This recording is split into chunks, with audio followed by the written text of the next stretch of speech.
Welcome to Finish First Financially. Goran Radanovic here. Got a question from Reddit I'll quickly read.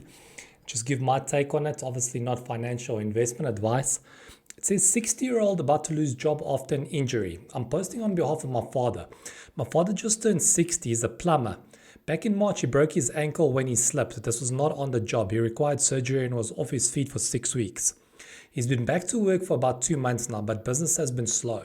My dad is the highest paid employee and his boss has been hinting that he might be laid off. At dad's age and his injury is slowing him down, it's going to be near impossible to find another job.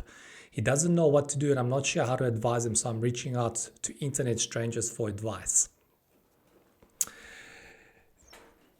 Here's how I feel about this whole job thing and just employment in general. Regardless of what age you are or what's happened to you, if you're completely abled or disabled, whether you've got an injury or not. One of the biggest reasons that people choose to seek employment is because they feel that they're going to get a certain level of security. They know that they're going to be paid a specific amount at the end of the month, and that kind of gives them peace. But here is yet another example of how people actually don't have security in their jobs. Your employer is going to keep you there until he or she feels that you're valuable to the company. And if something happens and they have to choose between employing you and keeping the operations going, keeping the company successful, they're obviously going to choose their business and they're going to get rid of you, even if you've been there for several decades. We've seen that happen plenty of times at big companies, especially at those public companies.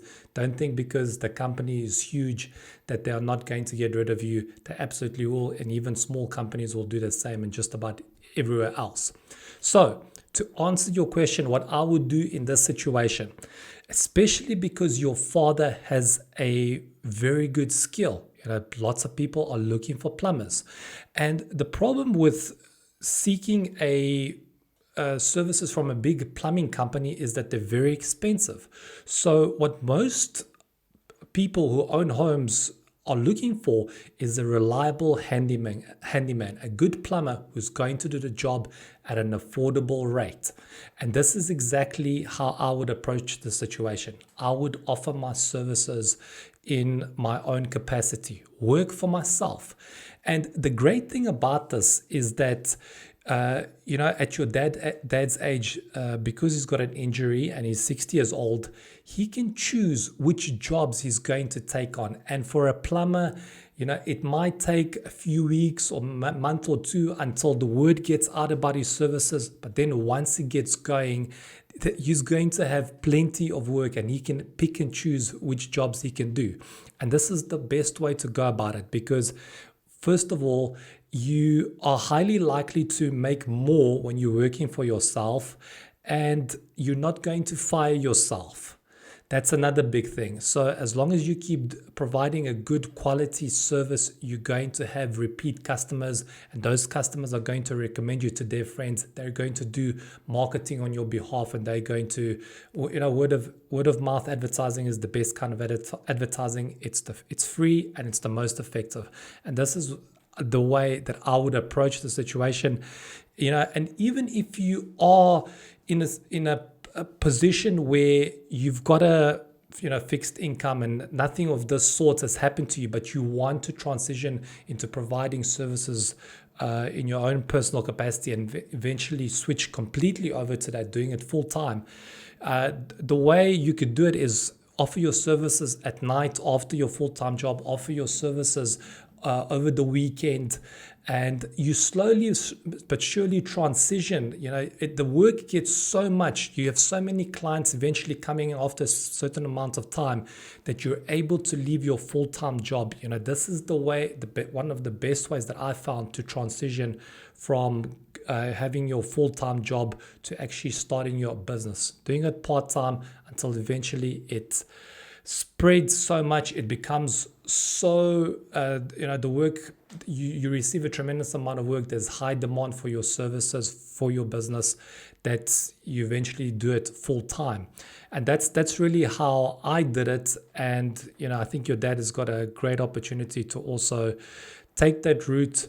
And the thing about I understand the people in the beginning, especially if they just immediately transition into having their own business, they think that, I'm not going to have as much work as I did at my company that employed me. And that might be true in the beginning.